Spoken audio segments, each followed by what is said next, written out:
What's going on, everyone? I'm just a typical average American here today to react and learn about major differences living in Canada versus the USA.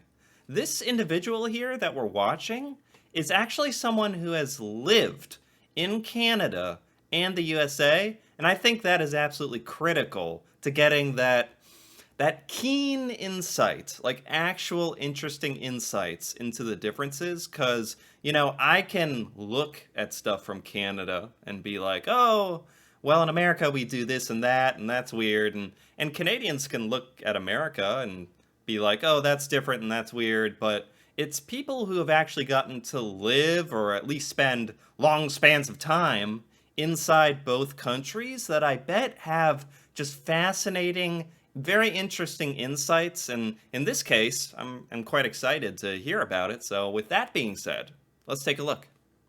I'm half Canadian and half American. My mom is Filipino Canadian. My dad's side of the family is American. My dad, he's now Canadian because he's been living in Canada for all this time. And alas, here I am. So I thought this video would be cool. I have a lot of Canadian and American viewers, so why not? Yeah. Now, this is a YouTube video that is simplified in 5 minutes. So what I'm gonna say is broad strokes. Okay. Generalizations, stereotypes. This is not the case for everyone. This is to give you an overview of the major differences between Canada and the US. Okay, I appreciate the disclaimer that she's giving about, this is generalizations and stuff, but I still feel like it's valuable. And sometimes the most knee-jerk, like obvious stuff that you observe is probably quite accurate. So even though I appreciate her saying, oh, this is generalizations, I don't want to offend anybody, but still, I'm very curious. Now, the first one is the accent, the O-U-T sound, out. Americans pronounce it out. I'm gonna go out, I'm about that life. In Canada, it is out. I'm gonna go out. I'm about to go to the store. Can I get you anything? Oh, I've never heard it described like this before. So many words that Canadians say and Americans say, or at least from my point of view. Let's talk about my point of view. This is about me, darn it. Everything's about me.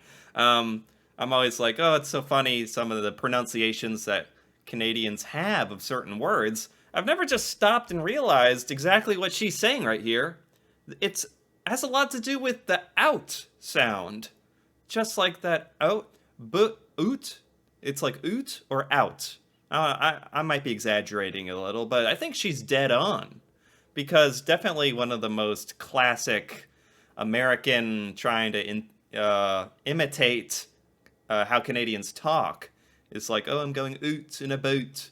And I think there's something to be learned there. There's some truth to this pronunciation that affects a lot of like the difference in speech between Americans and Canadians. Good observation here. Wow. Is out. I'm gonna go out. I'm about to go to the store. Can I get you anything? And they also do the sorry. I'm sorry. That sorry sound. Americans pronounce it sorry. I'm sorry. Yeah, I don't know how to describe it other than somehow the American version sounds very harsh. Sorry, I'm sorry. Forget, but sorry, or I'm going about the town. I'm going about the town. Maybe it's because my tone changes a little, but something about talking that way also like changes your overall tone a little bit. Wow. The whole linguistics aspect of this is actually kind of fascinating to me. Just like the way Canadians pronounce certain things seems gentler in a way. Although I'm sure there's got to be some angry, like aggressive Canadians out there somewhere. Or like, I'm going to boot the town. Like that just sounded Scottish, honestly. Is a super angry Canadian just a Scot? Huh. Shoot, calm down. I'm sorry.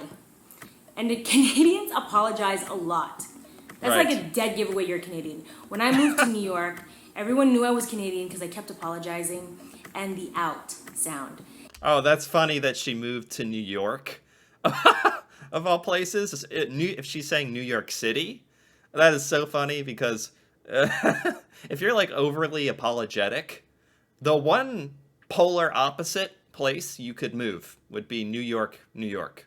If you want people to be like, why is this person apologize? They'd probably get mad at you. Americans in New York would probably get mad and be like, stop apologizing. Stop it. Let's talk about the complete opposite. Okay. So because I was a voiceover actor, I worked really hard to get rid of that. Even though I got that right, people still were like, well, where are you from? What's your story? This photographer was like, oh, you're Canadian. That explains it. And I'm like, explains what? He's like, I thought you were rich. I'm like, rich? Huh? In Canada. Canadians, you heard it here first. Canadians sound like rich Americans, whatever that means. It's fascinating, though, that at least in New York, there's enough of a difference in how Canadians speak and how Americans speak that Americans apparently are just like, you're not from around here, are you? So that, like, the difference is big enough that it's like apparent to people. Interesting. Canada, nobody would ever assume I come from money. It's only because I'm a woman of color living in New York without an accent that people are assuming I went to a private school or something. Interesting. The standards of education between Canada and the US. Canada, it is higher. It is more affordable. So not only is it accessible to more people, the average tuition for Canadians is between $6,000 and $12,000. American tuition? Wow. I mean, she's right. That's like the double whammy. The saddest thing is, like, education is so incredible in Canada and more attainable. What's up with that? Like, has to be better in many ways and cheaper and more, like, more of the Canadian population, therefore, is more educated. I think Canada's like the most educated country in the world. I think I heard a stat about that. Yeah, it's probably one of the saddest, most embarrassing things about America is how we've made our higher education either send you into massive, crippling, lifelong debt from taking loans, or simply not attainable to people, or they simply choose not to do it. Both worlds are extremely sad. Yeah, this is definitely a major difference between living in Canada and the USA. It's important to mention this one, for sure. I feel like 1 year of American tuition is the equivalent of 4 years Canadian. Yeah. So here in the US, I find that education is limited to scholarships. If you can get a scholarship, that's great. If you can't, you gotta get that money. Canadians have more. There are like 2-year degrees, community colleges, certain programs you can take advantage of in America to try to, and like she said, scholarships and whatnot, so that it's not impossible if you aren't in a financial situation where you can really afford it. It just really limits what kind of schools and where you can go, but it's not impossible. But maybe that's just like the American in me trying to desperately like defend our ridiculous price of education. More access to education, and because of that, there's a huge thing in Canada. It's called the brain drain. When Canadians graduate, a lot of the American companies hire them because they are smarter. They have a more global perspective. The other most notable. I didn't know about any of that. That'd be very interesting to look into. Like, are American companies scooping up all the Canadians? It's good. Good. Haha. Good for us. But seriously, that would make a lot of sense, actually.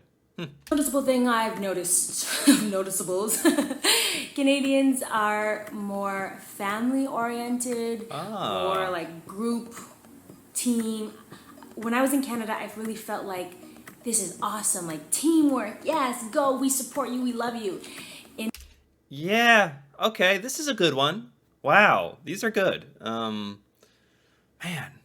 for sure, I do feel like she's completely correct about this because in America, like in during school growing up, like you do team tasks and stuff, but it's not particularly emphasized. And the older you get, certainly it becomes like a it's up to you to get ahead. You're number one.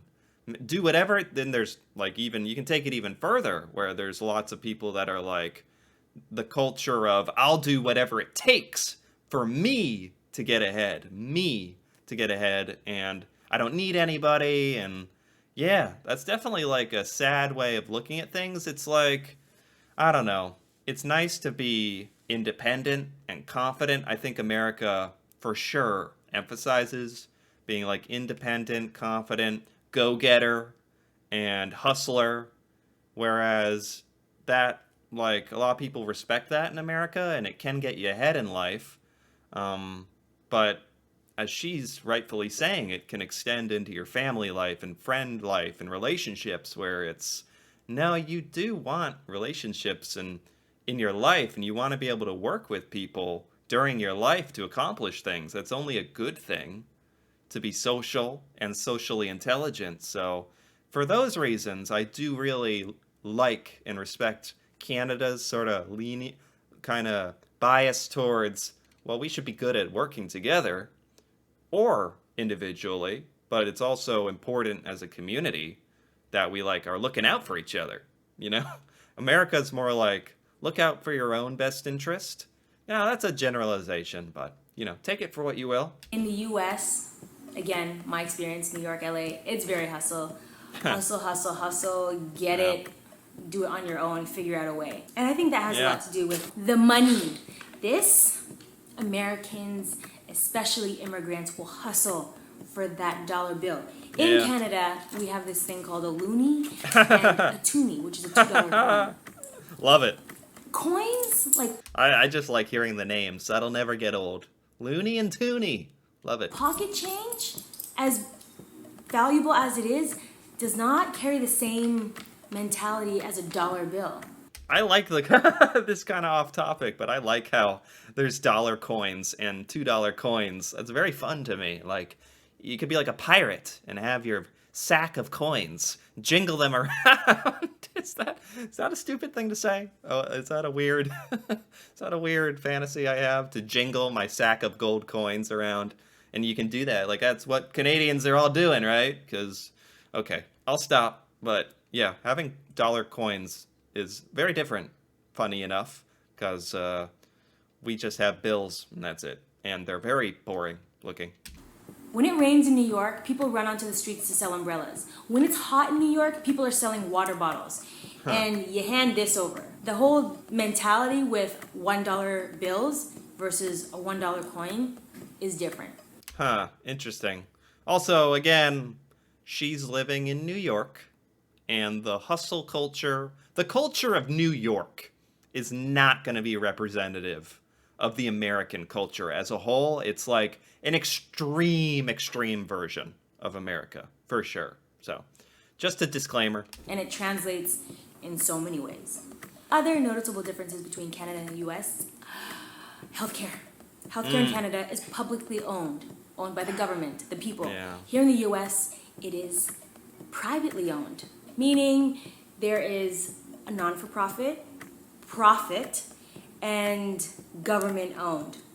Yeah, it's wild. Like, the more and more I hear about this, it just makes me sad, quite honestly. I mean, a lot of times your interactions with hospitals and stuff in America feels like a business transaction. Like, don't get me wrong, the actual care in America, the procedures, visiting your doctor, getting care, it's great. The service is amazing. The care you get is top-notch, incredible, wonderful people working.